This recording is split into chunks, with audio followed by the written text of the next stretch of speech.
días, jóvenes. Buenos días a todos. Vamos a comenzar con la clase del día de hoy. Es la última bondad de ajuste que vamos a ver. Es la distribución normal. Esta ya no vamos a ver de las discretas. Les recuerdo que ustedes pueden hacer una bondad de ajuste para cualquier distribución que quieran. Recuerden que la bondad de ajuste lo que trata es ver si cierto comportamiento de los datos prácticos que ustedes tienen experimentales se ajustan a algo que ustedes ya tengan. Entonces, la bondad de ajuste no necesariamente tiene que ser una distribución continua o discreta, sino como lo vieron en la hoja de trabajo, se ajustaba a ciertas proporciones o a cierto patrón, a ciertos parámetros.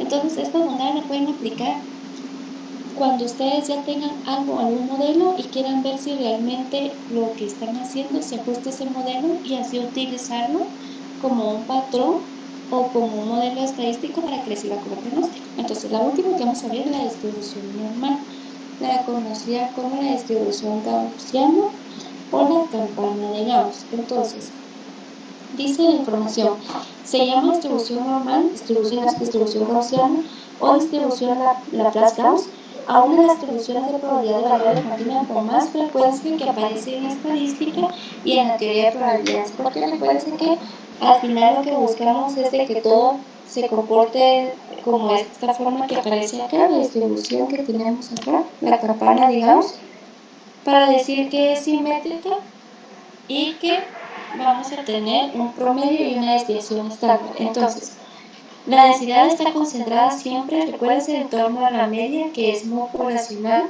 y entre más nos alejemos de ese valor, más pequeños se van a ir haciendo los valores de nuestra variable rectitos.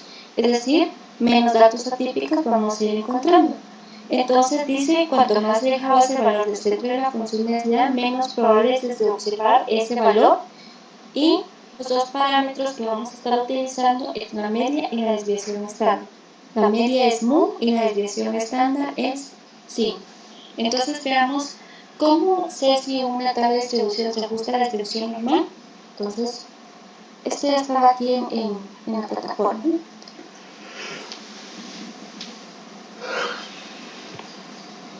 Entonces veamos esta. Dice que el investigador del Departamento de Educación recopiló datos que consisten en una muestra aleatoria simple de 300 calificaciones del examen SAT. Son exámenes estandarizados para niveles de licenciatura. Para alumnos del último año de enseñanza media que presentaron el examen de admisión de la universidad del año pasado para esta muestra, con una media de 945 y una desviación estándar de 142. Vean acá, esta media y esta desviación estándar son los datos que se obtuvieron de una muestra del año pasado, ¿sí? Entonces, esos los van a tomar ellos como parámetros, van a ser como sus valores que van a utilizar para poder hacer comparaciones de cómo se comporta este año. Entonces, la distribución de frecuencias para las calificaciones se muestra en la siguiente tabla. Tenemos la calificación, que son menores. Aquí vamos a ver cómo es esto, y la frecuencia. ¿Qué son estas frecuencias? Son 300 calificaciones. Entonces, esas 300 calificaciones tenemos que 36 calificaciones o 336 alumnos tuvieron una nota menor a 800. 96 tuvieron una nota entre 800 y 900. 78 entre 900 1000 y así sucesivamente. Y tenemos este último 4 mayor a 1500. Recuerden que hacer continuo se trabaja por medio de intervalos.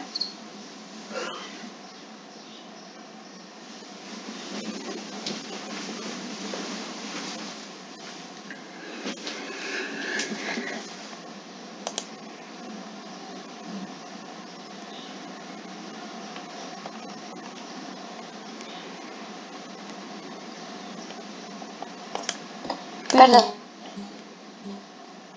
Entonces, hacia los datos de la muestra compruebe que los datos pertenecen a una distribución normal con un nivel de significancia de 0.1.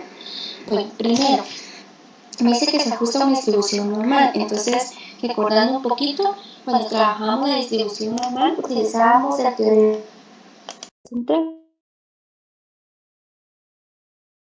igual menos mu sigma. nosotros ya en la primera unidad utilizamos el error de estimación de muestras. Acá no. Acá solo vamos a utilizar mu y sigma, que era la primera que utilizábamos en estadística 1, conocida como el teorema central. Entonces, ¿quién es los 45?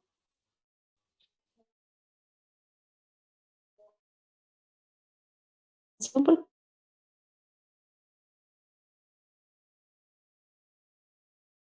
140. Entonces, comencemos a encontrar nuestro valor observado. Recuérdense que parece cientos calificaciones. Antes la vamos a encontrar por medio del teorema del límite central. Entonces, necesitamos buscar esa probabilidad. Recuérdense que ya cuando tienen su modelo, es el que van a utilizar para encontrar la probabilidad. Entonces, para el primero sería la probabilidad de que X sea menor a 800. Entonces, esto nos queda 800 de X menos mu, que son 945, dividido 142. ¿Qué hacían después con este valor? Lo iban a buscar en su tabla. Entonces, este valor nos quedaba, si ustedes lo tienen a la mano, sería perfecto para que me digan los valores. Si no, no se preocupen que yo aquí los tengo.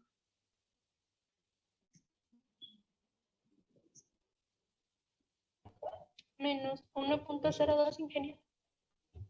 Gracias, muy amable. Menos 1.02.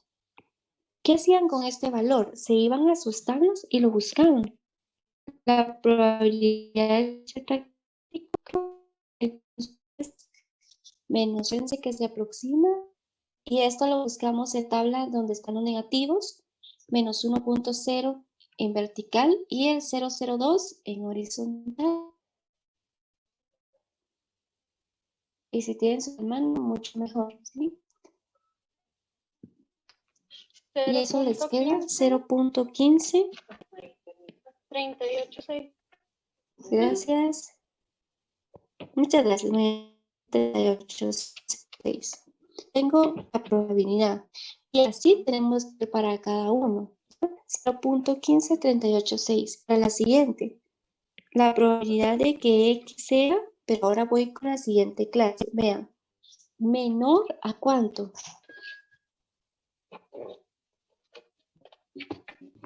Ok.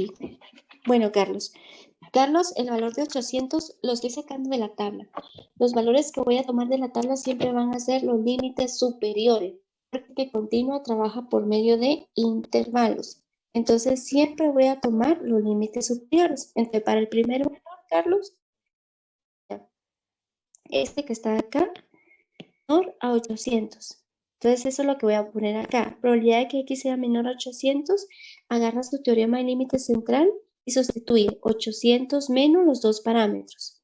Y esto nos quedó menos 1.02. ¿Qué hace después con esto?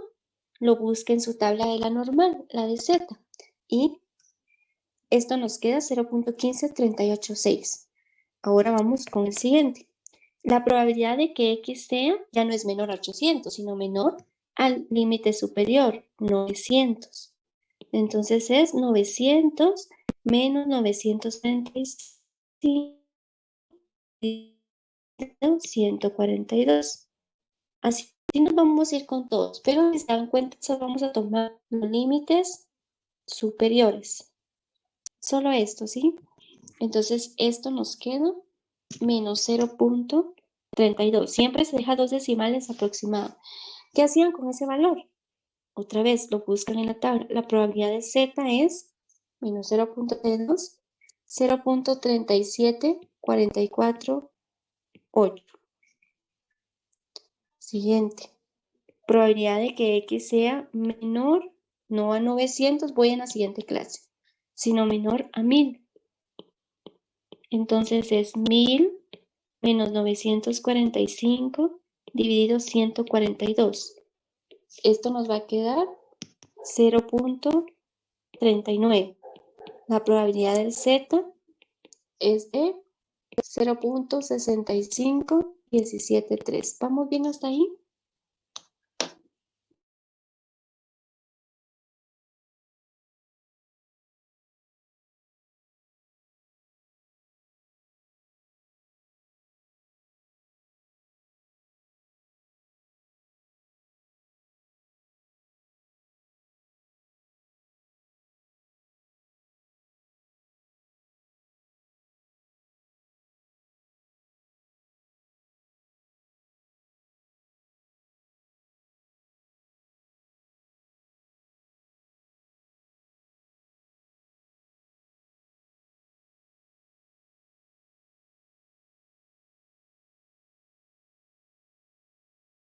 Ok, gracias. Entonces continuemos. Así nos vamos a ir para cada uno de los valores. Para la última, les recomiendo que saquen el complemento. ¿Sí? Entonces, la siguiente sería probabilidad de que X sea menor a 1100. Entonces, es 1100 menos 945 dividido 142. Esto va a ser igual a 1.09. Y la probabilidad es de 0.65, perdón, 0.86214. ¿Alguna duda? Bueno, si no hay dudas, miren pues, entonces, el resumen que nos queda. Disculpen que lo haya borrado, pero esto está en la plataforma, ¿sí? No les pregunté, perdón. Entonces, al final nos va a quedar una tablita de resumen, más o menos así. Menor a 800, y se recuerdan que la probabilidad la sacamos de la tabla y nos quedaba 0.15386.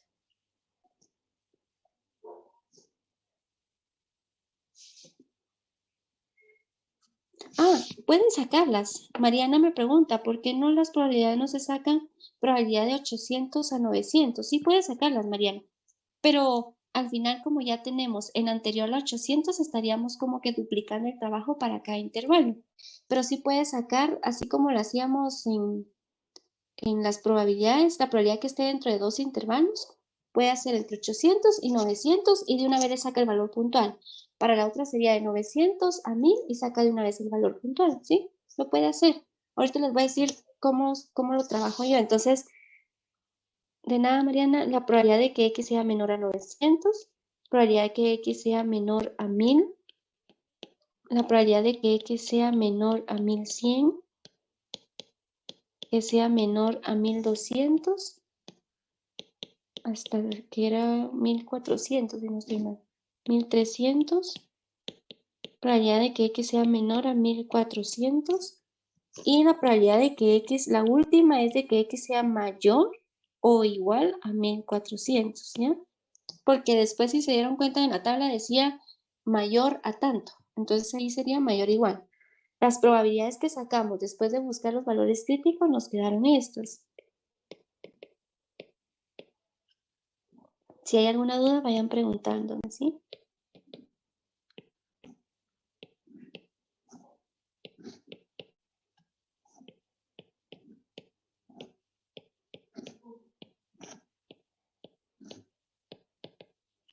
Ahora, ¿qué ven acá? Si ustedes se ponen a sumar todo esto, les va a dar más de 1. Pero ¿qué es lo que pasa? Que estamos trabajando con valores acumulados. Quiere decir que, por ejemplo, este 65 está tomando la probabilidad que sea menor a 1000. ¿Desde cuánto? Desde 0 hasta 1000. ¿Sí? O sea que agarra todos estos valores que están arriba. Este punto 96 está tomando la probabilidad que sea de 1200 hacia abajo. Entonces agarra todos estos valores. Entonces, ¿qué tengo que hacer después para encontrar realmente, como decía Mariana, los valores que están entre cada intervalo? Es ir restando, porque estas son acumuladas. Entonces, toman el primer valor, que es 0.15386, y para el segundo van a restar. ¿Qué van a restar? Este menos este. Este menos este. Entonces sería 0.37448 menos 0.15386. Ya nos queda nuestro nuevo valor, que es 0.62. Y este es el resultado que le saldría, Mariana. Si usted lo hace de 800 a 900, va a sacar dos zetas críticos y va a restar esas dos probabilidades. Y la probabilidad que usted le va a dar va a ser de una vela de 0.22062. Sí, correcto, Carlos. La probabilidad de que sea mayor o igual a 1400 es 1 menos 0.999931, ¿ya? Que sería el complemento. No la saqué ahorita porque van a ver que aquí hay un criterio de minimizar lo que es la tabla. Entonces ahorita se los voy a explicar. Y así nos vamos con todas. Para la siguiente, por ejemplo, 0.65 menos este valor, ¿sí? Se resta. Porque este 0.37 ya trae lo acumulado que está de ese punto hacia abajo. Entonces sería 0.65 menos 0.37 les va a quedar 0.27725. La otra, 0.66 menos 0.65, 0.21041. Esta menos esta, 0.10193. Esta menos esta, 0.02972. Esta menos esta, 0.00552. Y como me había colocado Carlos, va a hacer el complemento. Aquí hacemos la sumatoria de todo esto, o 0.99931, que es 0.0001. Entonces, a lo que voy, tienen dos formas de hacerlo. Calcular la probabilidad para cada uno de esos valores de X y recordarse que lo que van a encontrar siempre va a ser el valor acumulado, que es este, y después tienen que sacar las probabilidades restando. La primera siempre la copian, el primer valor de la primera clase, y después van restando este menos después este menos no es este menos sí, este menos o menos este. O como me decía Mariana, encontrar la probabilidad para los dos valores de X. ¿Alguna duda?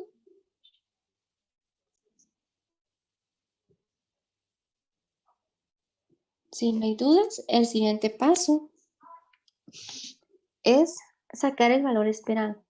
Y el valor esperado es N por P. N quedamos que eran 300 calificaciones. Entonces se van. Por ejemplo, para la primera sería 300 por la probabilidad 0.15386. Y ese valor les va a quedar 46.16. Lo voy a dejar con dos decimales porque es el teórico. La siguiente es 300 por 0.22062. La siguiente 300 por 0.27725. Y así me voy con todos los valores. Para la siguiente vamos a encontrar 66.19, 83.18, 63.12, 30.58, 8.92, 1.66 y para la última el complemento 0.21 o hacen la multiplicación y en sumatoria esto nos tendría que quedar 300. ¿Hasta aquí vamos bien? ¿Todo está claro?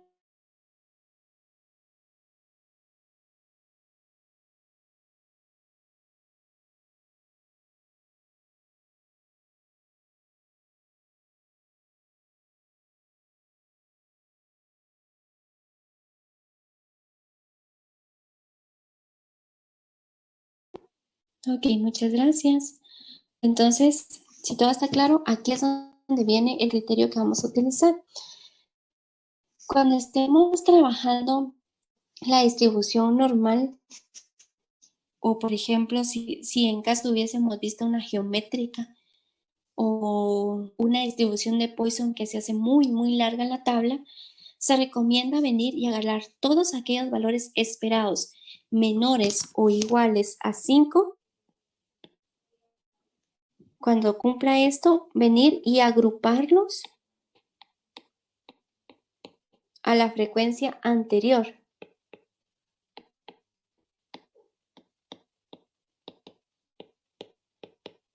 Entonces, vuelvo a repetir.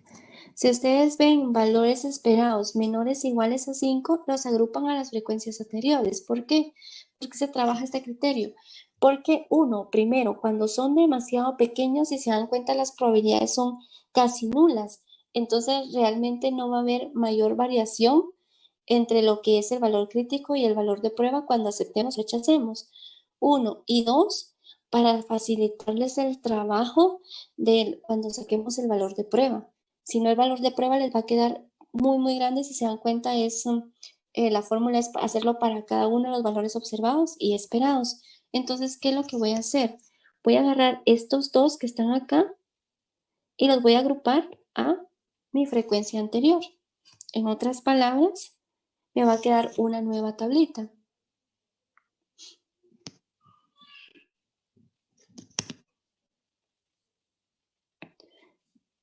Vamos a tener un valor esperado de...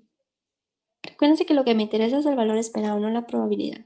La primera va a ser 46.16, la siguiente 66.19, 83.18, 63.12, 30.58 y la última suman 8.92 más 1.66 más 0.21. Vuelvo a repetir, estas dos, como son menores a 5, menores o iguales a 5, las agrupo con el anterior. Y esto nos va a quedar 8.92 más 1.66 más 0.21. Nos queda 10.79. Entonces, si yo agrupé, lo mismo tengo que hacer con mi valor observado. El valor observado es el que tienen en la tabla. ¿Y cuántos eran los valores observados? El valor observado para la primera era 36.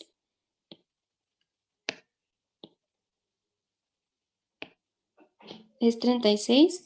Para la segunda es 96. Para la siguiente es 78. Para la otra es 48. Para la otra es 25.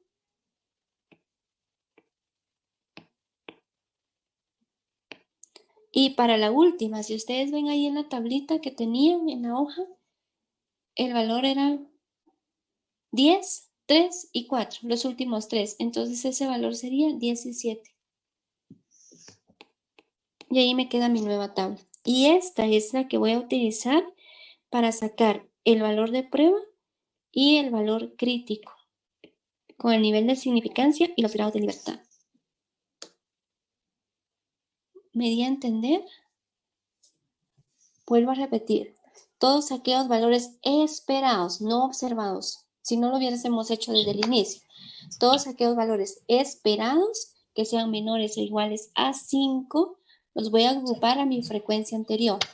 En el caso de que estén en la primera clase, entonces se agrupan a la frecuencia posterior, que sería la de abajo.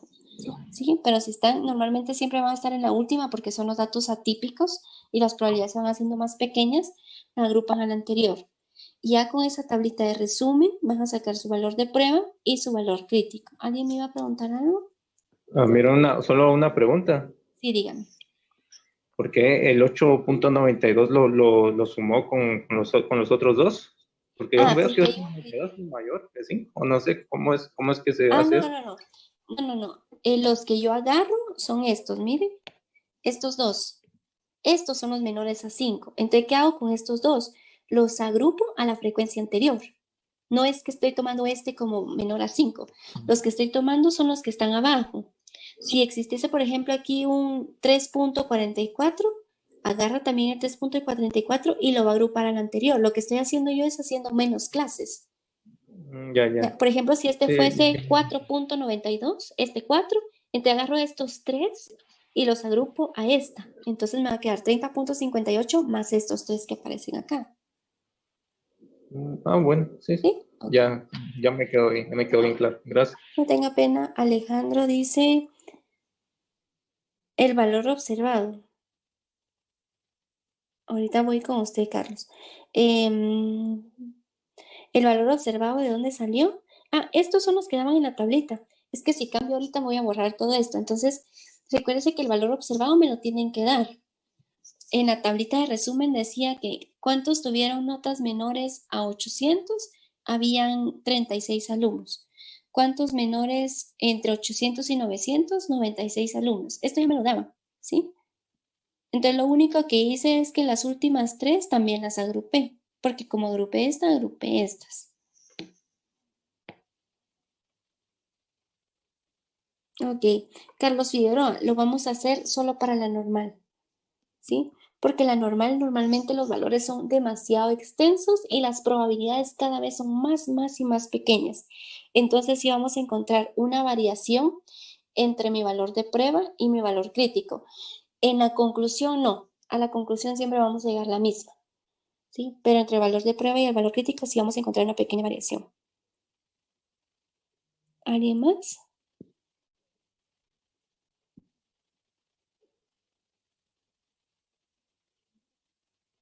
¿No? Bueno, entonces...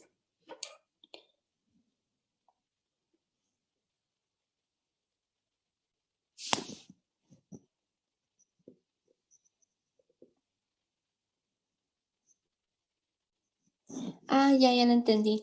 Es poco probable, Carlos, porque si le salen valores menores a 5, quiere decir que las probabilidades están casi nulas y todo el porcentaje estaría en la parte de arriba. Entonces, desde ahí, usted ya sabría que no es una distribución normal, porque la distribución normal tiene que tener un valor central y debe estar simétrico en el resto de los valores. Entonces es poco probable que le salga desde ahí. O usted ya ve el comportamiento, puede hacer su gráfica y si ve que no se ajusta, ya desde ahí puede dar la conclusión.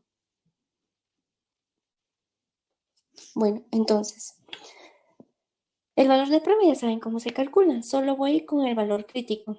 Valor crítico, grados de libertad. Recuérdense que es n menos k menos 1. ¿Cuánto es n? Cuentan cuántas filas o columnas dependiendo de cómo lo vayan trabajando. 1, 2, 3, 4, 5, 6. La nueva tabla. ¿Y cuánto es K? Recuérdense que K es número de parámetros que tenemos. ¿Cuántos parámetros son los que tenemos? Mu y sigma. Entonces son 2. Entonces nuestros grados de libertad van a ser 6 menos 2 menos 1. Y esto nos quedaría 3. Vuelvo a repetir lo que les he dicho. Las únicas de las que vimos que necesitamos K va a ser esta normal, que van a ser siempre 2, porque solo son 2 parámetros, muy sigma, y la de Poisson, que va a ser lambda, que es el valor de mu, que solo va a ser 1. De ahí todas las demás, el valor de K va a ser...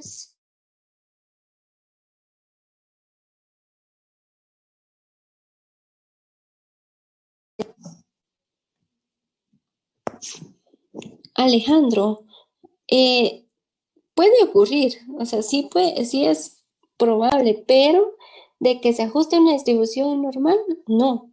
Entonces, usted desde el inicio va a ver que si la mayoría de datos está solo en una clase y las tiene que agrupar todas a la primera, entonces, ¿cómo quedaría la gráfica? Solo quería como una barrita, y eso no es una distribución normal. Entonces, por eso es que decía que nosotros los datos, dependiendo de cómo estén, vemos el comportamiento primero gráficamente. Si se ajusta a la distribución normal, entonces después yo sigo a hacer mi prueba de hipótesis. Pero si usted desde el inicio ve que eso no se parece nada a cómo es el comportamiento de la campana de Gauss, ya no hace nada de esto.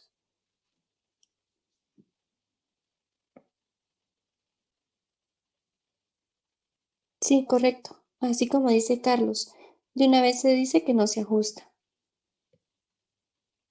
Sí, y K es 2, Carlos, porque tenemos 2 parámetros. Preguntaba Hans. ¿Por qué Hans? ¿Por qué K es 2? Porque tenemos 2 parámetros. ¿Cuáles son los 2 parámetros? Mu y sigma.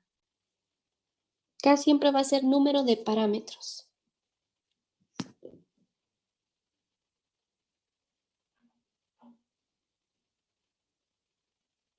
Bueno, ¿alguien más?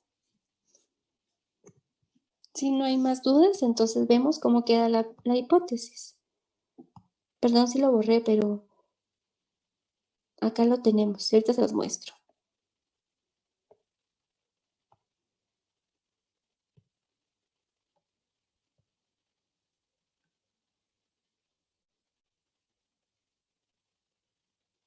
Entonces acá está. Acá está el problema. Para quien me preguntaba de dónde sacaron los valores observados, aquí se los daban. Miren, es estos. Aquí los tengo, ¿ven? Entonces, si se dieron cuenta, yo agrupé los últimos dos a la clase anterior. 3 más 4, 7. Más 10, 17. Ya hasta acá termina. ¿Cómo quedaría? Es una prueba de hipótesis especial de chi cuadrado, la normal. H sub 0, los datos registrados se ajustan a una distribución normal. H sub A, alternativa o la hipótesis alternativa que pueden poner H sub 1, los datos registrados no se ajustan a una distribución normal. Nivel de significancia, error tipo 1. Ahora, ¿qué utilizamos? El teorema límite central, que es este. Sacamos para cada uno, tal y como íbamos haciéndolo, nuestro valor de prueba, que son estos. Después sacamos nuestros valores de la tabla. Recuerden que son acumulados. Y después van restando este menos este y van a segunda clase. Este menos este, segunda clase. Y la última la sacan por el complemento. Sacan su valor observado. ¿Cómo sacan este valor observado? Recuérdense que es el valor de la tabla, lo vuelven a copiar y el valor esperado es n por p. ¿N cuánto es? 300. Así se le conoce, Jorge Castro, a nivel de significancia, el error tipo 1. ¿Sí? Había otro error que era el error tipo 2, que era beta, pero ese era para cuando se rechazaba la hipótesis, se aceptaba la hipótesis nula, siendo esta falsa. Sí, pero ese no lo vimos. Entonces, esta unidad de significancia también se le conoce como error tipo 1. Es otro nombre que se le da.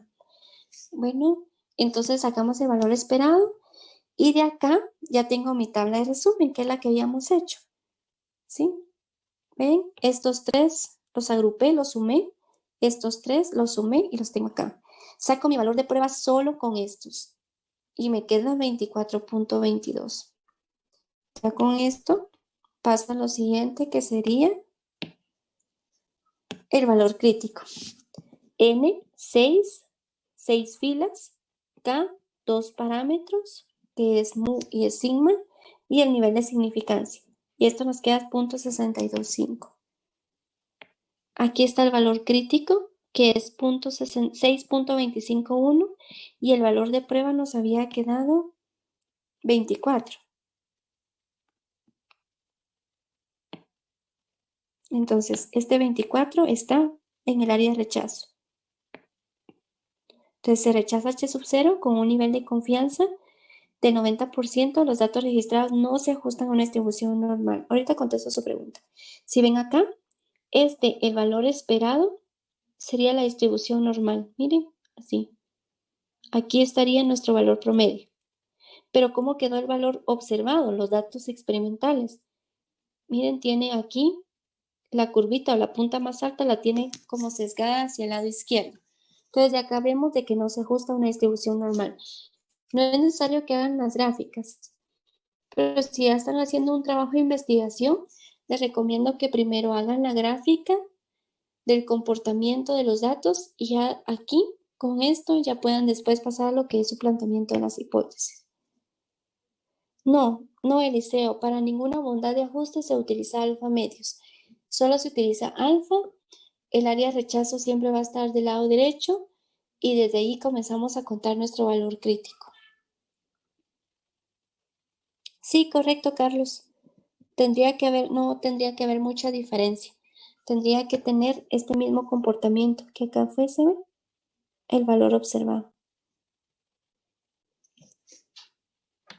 Entonces, ¿alguna duda sobre la distribución normal?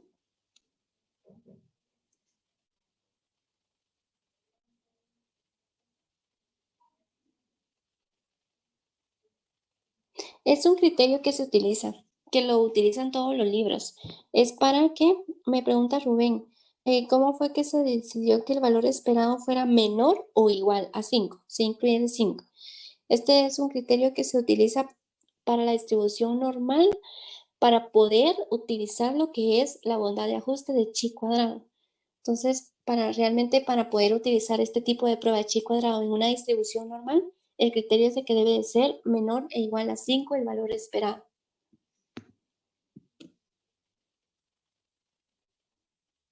Sí.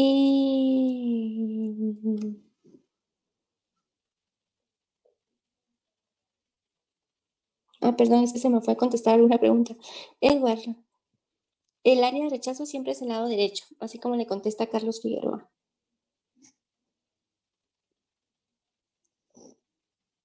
Siempre va a ser el lado derecho. ¿Ve? Y aquí es donde va usted colocar su valor crítico y todo esto es el área de rechazo. Entonces el valor de prueba está en el área de rechazo.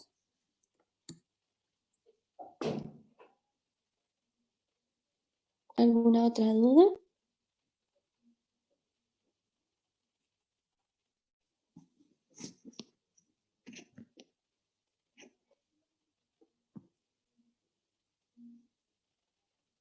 Ok, Alejandro. Entonces solo vimos 5 distribuciones. Uniforme, gracias Delmi, donde la probabilidad es la misma para todas. Segundo, vimos la distribución binomial, la distribución de Poisson, la hipergeométrica y la normal, solo 5. Existe la posibilidad de que venga una que no sea ninguna de estas, pero me tiene que indicar el patrón que se sigue, como el ejemplo de las semillas, ¿ya? Que le decía que sigue una relación de 5, 2, 2, 1. Entonces yo ya sé que eso voy a poner en mi hipótesis, como el ejemplo que vamos a ver mañana.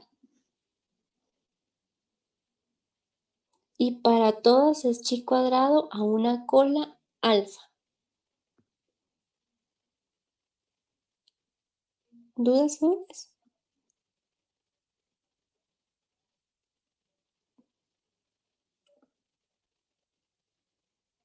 ¿No? Bueno, si no hay dudas, este documento está ahí. Repásenlo, vuélvanlo a hacer. Yo les voy a estar dejando una tarea de todas las distribuciones, que estamos viendo, pero va a ser Carlos Figueroa, creo que la tarea preparatoria, ¿sí? Y no se va a entregar regresando Semana Santa, sino hasta después, para que por lo menos sigan descansando el descanso, ¿ya?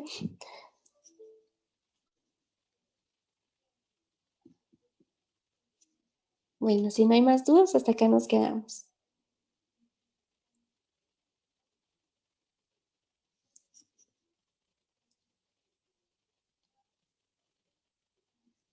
Bueno, que pasen feliz día. Gracias igual a todos.